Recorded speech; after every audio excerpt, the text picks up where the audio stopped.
Bom, nós vamos falar sobre o livro A Morte de Ivan Ilitch, né, do grande autor russo, Lev Tolstói.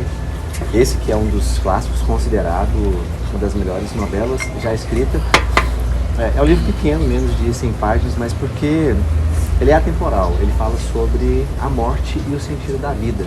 E é exatamente sobre esse tema que a gente quer dialogar aqui hoje, né? Nós do curso de Psicologia, né? Fazendo esse momento de partilha aqui. Mas antes de entrar no livro, né, vamos falar um pouquinho do autor, brevemente.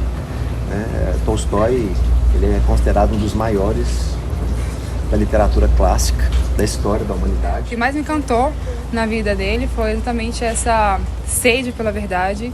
E, não obstante ele ter morrido excomungado pela Igreja Ortodoxa, né?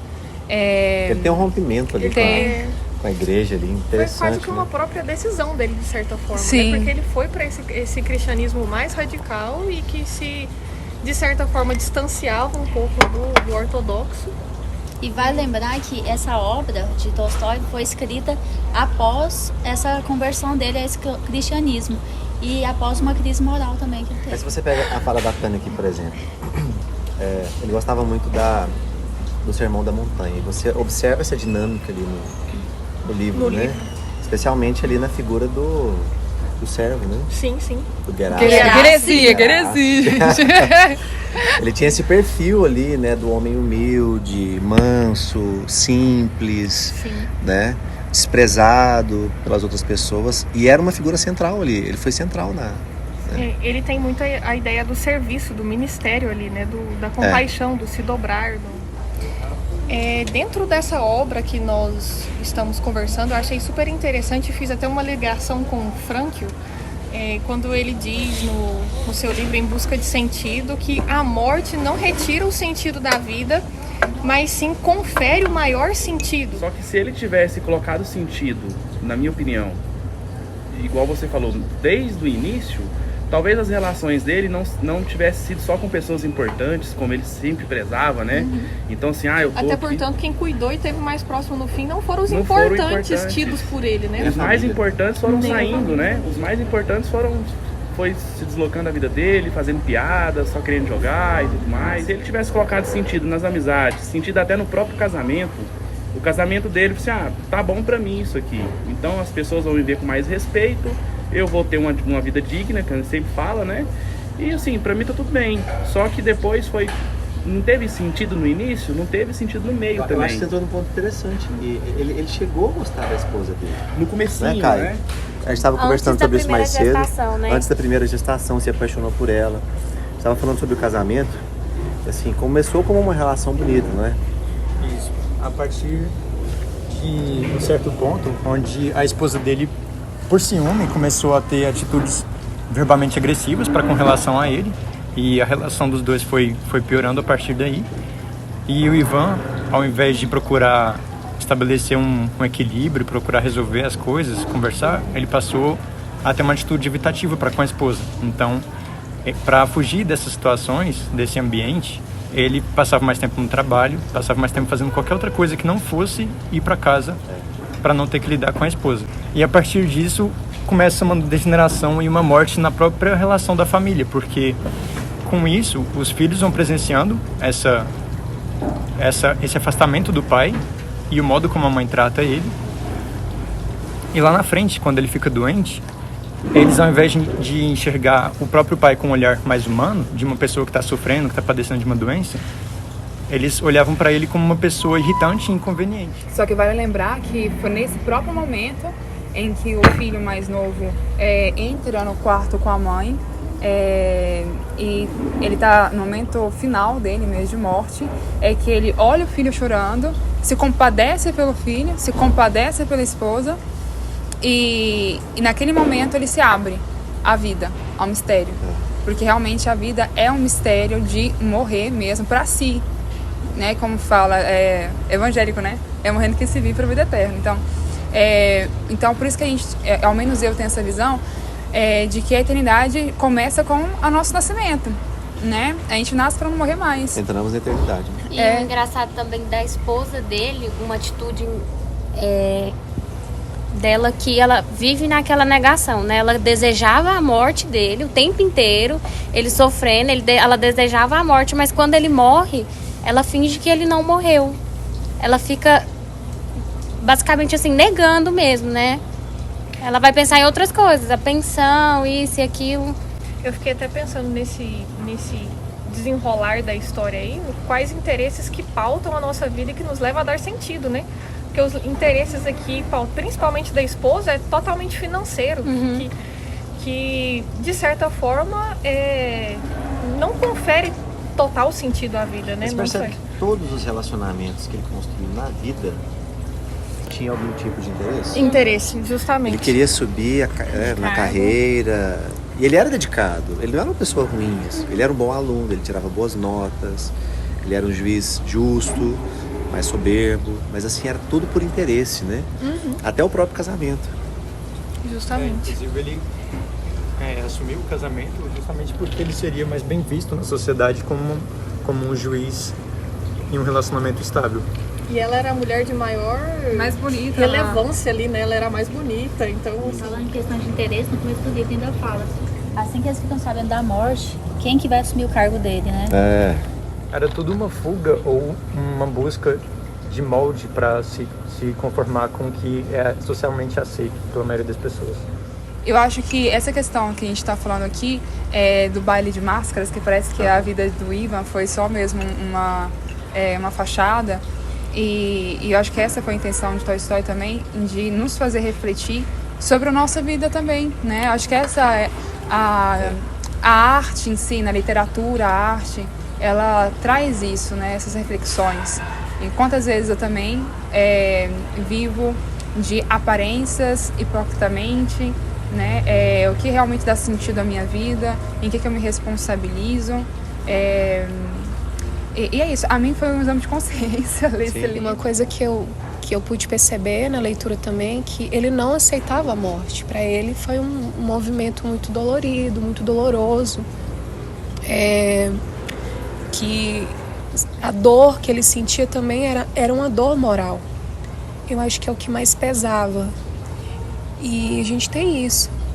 Quando ele sentia dor, ele tem uma parte na leitura que ele via que ia começar a sentir a dor, ele ia trabalhar, ia fazer alguma coisa que era do costume. Até que ela fica dele. insuportável. Sim, até porque a gente quer silenciar. A morte é uma questão que a gente precisa analisar mesmo. Nossa, é a certeza. Tem que levar a Né? sério. E a gente tem esse movimento. Eu me virou de tabu, esconder, né? de não ver. Falar da morte. Mas esse livro ele parece o jornal de hoje, né? Assim. É isso. É assim, porque a felicidade, ele tá fazendo uma crítica terrível ali, né? A felicidade como algo puramente hedonista, a busca do prazer, pelo prazer, né? Pelo prazer. Como se aquilo fosse dar sentido, e não dá, né? Então quando você fala da dor, aí eu acho interessante porque a dor é quase um personagem, né? Ela tem um papel completa fundamental. ali, né? Se ele morresse sem dor, ele não se redimiria. Ele não teria feito toda essa O reflexão. sofrimento é necessário. Saber sofrer. Saber sofrer. Traz sentido. E esse sofrimento foi necessário para ele reconhecer. Mas quando a Verônica falou, me veio à mente aquele dia da entrevista da Marian, quando questionado qual é o legado que você quer deixar. Então, faz a gente pensar, tipo, e aí? Eu tô vivendo da maneira que eu gostaria de viver? Eu tô indo atrás dos meus sonhos? Eu tô fazendo o que eu amo? Eu tô dando valor à minha família? Sabe? Então, me fez pensar nisso, sabe? Mas eu não sei se vocês já assistiram aquele filme antigo do Jack Nicholson, Morgan Freeman, Antes de Partir. Cara, é Sim. antigo. Deve Eu não- entender. Acho que Eu é sou assim, nova, não é o nome? não Antes de sei. Partir. Ele é o oposto do livro, né? Porque assim, eles estão morrendo, então vamos curtir, vamos fazer o que a gente não fez, Vamos vamos viver saltar a de vida. paraquedas, vamos assim, eles têm uma projeção pra frente, né? Então assim, eles estão olhando pra frente, pra tudo aquilo que eles não fizeram, pra tentar de alguma forma recuperar um tempo perdido. O Ivan não, ele tem uma projeção pra trás, né? Ele vai repassar a infância, ele vai repassar a vida dele. E a dor moral, né, sobre a qual a Priscila falou, ela vem aí, né? Peraí, mas essa vida não foi minha, E agora não dá tempo mais também, né? Então só me resta saber morrer, né? E aí, quando ele se possui, né? Porque ninguém dá aquilo que não tem. Então, quando ele se possui, quando ele toma conhecimento de si, se tem, ele consegue se dar pra esposa, acolher o choro do menino, não ter um olhar assim maldoso, né? Porque quando a gente tá ruim, tudo é ruim, né? A gente põe um óculos assim da perversidão e tudo tá, né? Não presta, não funciona, não vai. A culpa é de todo mundo, menos minha. Mas quando ele consegue ter esse encontro consigo mesmo, no silêncio, na dor, ele coloca o óculos assim da compreensão e consegue ver diferente a esposa, ver diferente o filho. Eu li esse livro todo dia 4 horas da manhã. Eu colocava aquela música fúnebre. Você criou um ambiente. Sentir, né? Entendeu? E eu entrei, cara. Eu vivi, entendeu? Aquela cinematográfico, né? Você se põe no lugar do personagem, né? E, cara, de fato, aquilo ali, eu fiquei olhando assim pra minha vida. Eu me possuo, porque se eu me possuir, tudo vai fazer sentido, até pra quem tá ao meu lado, pra quem vive. É a análise, assim, do livro totalmente na vida real. Na vida real, aí, né? Porque, assim, se for pra analisar tudo na vida dele, sempre foi uma fuga. Infelizmente, só no final da vida dele que ele pôde, assim, parar, né, e analisar todos os acontecimentos, questão do casamento, do filho, tudo na vida dele, né? Inclusive até naquela parte lá no início, né, do livro, que se fala assim, da infância, eu achei muito engraçado, assim, porque questão, assim, das famílias, né? E, assim, das origens, cada um tem uma cultura, né? E ele tinha até um apelido, sabe? Vânia, que para nós, assim, seria no feminino, né, aqui, mas pros russos não, né, que ele vem de uma família russa. Então, assim, por lá no início, né, quando ele era criança, era tudo assim um pouco diferente, né, da vida dele, do que os filhos dele viveu, até a morte do pai dele, né, e ele foi criado pelo outro irmão, né, e infelizmente daí as coisas vão se fazendo, vai criando a pessoa que ele foi, né. É o ambiente que ele vive, quem ele se tornou, né? Mas pelo menos ele teve aquele minutinho, um pouco assim, tempo de refletir antes da morte, né, em si, para poder... É isso, nesse ponto que eu tava querendo chegar, de maturidade. O pai dele era um tipo de corrupto, ali encaminhou o filho, né, pelo mesmo caminho, pelo mesmo rumo, e foi essa referência. Talvez ele esteja querendo dizer ali que assim, olha, eu poderia ser melhor que meu pai se eu fizesse escolhas melhores que a dele, senão, né, eu vou seguir por esse caminho e quem sabe talvez até culpá-lo, né? Mas sempre eu acho que ele deixa essa questão, sempre há escolha ali, mesmo que eu não perceba, né? A cada instante eu posso escolher melhor. Gente, a psicanálise me puxa pra infância. Você tá falando da infância, só vem psicanálise. Porque você me puxa. Mas sabe o que é interessante aí também? Porque assim, quando ele tá nesse momento de adoecer, ele tem a negação, ele tem essa projeção. É leitura, né? E ele volta a ser criança, né? Porque ele quer ser cuidado pela esposa, né? Ele quer que ela tenha piedade dele, quer que ela reconheça que ele tá doente. Ele deixa, ele necessita de cuidado. Leitura.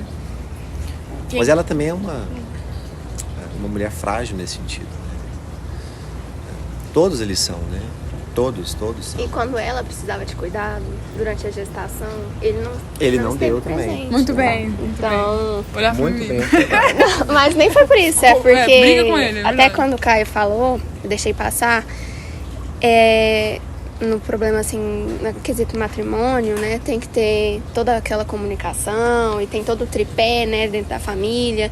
E como ele já começou uma família pensando no social, querendo, né, só o status, né, querendo a aprovação da sociedade, ele não deu valor na mulher que estava ali ao lado dele e nem ela, né, dando valor no homem que tinha ao lado, porque mesmo que for nessas condições de uns querendo a aprovação, né, poderia ter sido diferente, né? Então foi por uma questão, tanto ela não cuidou dele como deveria quando ele precisou. Ele não foi o homem que ela precisava. Não, e vice-versa. Não foi.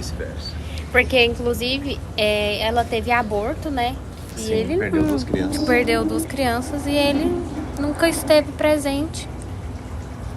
no sofrimento dela, quando ela precisava também. Aí ele projetou essa dor no trabalho. Sim, Né? Fuga. Uma fuga. ele tinha uma fuga. E é interessante que até para conferir sentido à vida, a gente precisa desse movimento interno e externo, porque ele viveu numa correspondência mais externa do que interna, né?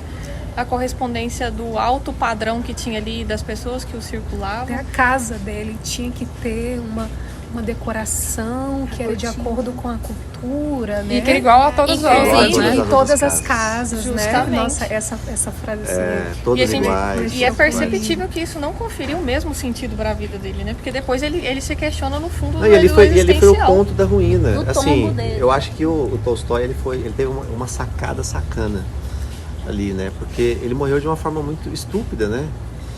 Porque ele sofreu um acidente, ele estava querendo consertar uma cortina, caiu, né? E aí teve uma dor do lado ali, que provavelmente evoluiu, né? Questiona-se de que ele morreu, mas provavelmente evoluiu por um tumor. Em 3 meses ele estava morto por uma coisa banal, assim, para mostrar que a morte chega por qualquer motivo, né? Sim. E foi por um motivo banal, porque ele tava sofrendo uma crise danada no casamento também, tava todo mundo brigado, aquela desgraça. Ele não foi um homem de verdade, ele não foi um pai de verdade, ele não foi um marido de verdade, nem a esposa também. Tem a questão também de não ver, né, a gente conversando, o ser humano, ver só o adoecimento, né? Só a doença. Porque só ele era doença. assim também. Né? Sim, ele olhava recebeu na mesma pras pessoas, moeda, né? Ele recebeu Ele era um aquilo juiz que ele assim, deu. que ele olhava para as pessoas com um olhar de autoridade, mas arrogância ao mesmo tempo. Aí de repente ele se via na condição de um corpo que adoeceu. Sim, e ele né? buscou, igual você falou. Ele era o réu naquele celebridades, né? Os Médicos melhores famosos. médicos ele tinha acesso. Tem até uma frase, que é bem no final do livro, que é: Ivan foi um homem que procurava a perfeição. A perfeição é a morte. Somente a imperfeição é infinita. Né? Então essa questão de... Essa vontade de... essa posição de eu preciso estar sempre aqui, firme, porque tem alguém me vendo, eu preciso passar essa imagem, mas que uma coisa que não existe, que a perfeição, ela não está no nosso controle, não existe, né? Inclusive na doença também, quando um amigo dele vai falar com ele, ele tá angustiado, ele quer chorar, mas não consegue. Mas não né? consegue, ele coloca uma máscara. Você sabe que essa ideia de máscara, desculpa interromper, alguns anos depois, eu esqueci agora o nome, um grande artista fez um quadro que representasse o livro, e ele fez exatamente um baile de máscaras. E um dos personagens na pintura era a morte segurando uma balança, né?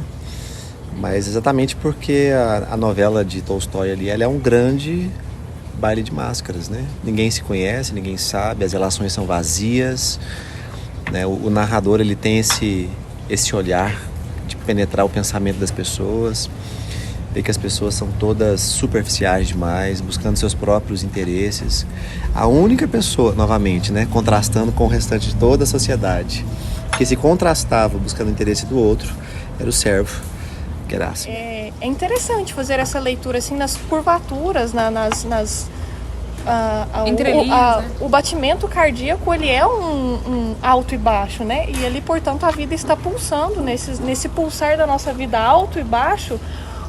Os baixos podem ser realmente fecundos, são fecundos, a gente tem essa certeza, né? Que a morte confere sentido, o descer confere uma força para o elevar-se, o subir, o pulsar da vida novamente. Retomando o que a Priscila falou sobre a frase que aparece no final do livro, sobre a perfeição ser morte, o artista Luciano Feijão ilustra isso muito bem nas figuras que ele compôs para representar partes da história no livro, quando ele usa traços bastante carregados com preto, e você pode perceber que quase não tem variação de escala de cinza, porque é muito preto e branco, e tudo que deveria ser claro e transparente, assim como a comunicação dos personagens, é na verdade só um vazio. Bem obscuro mesmo, né? Nós temos uma linguagem artística. Por aqui, assim. Bom, caminhando para o final, né, que esse livro, eu acho que ele, apesar de pequeno, ele é extenso, né, em significado. A fase final do Ivan são 3 dias de dor, preparando para uma morte gloriosa. Simbólico, né? Bastante simbólico, onde no final desses 3 dias ele encontra a redenção. Eu queria ler um trecho aqui do livro, né? Que diz assim, no final, né? Ao final. Nesse breve instante, que não se modificou mais, percebeu que a dor e a morte não o assustava mais. Onde estás, minha dor? Ah, ei-la. E daí? É deixá-la doer.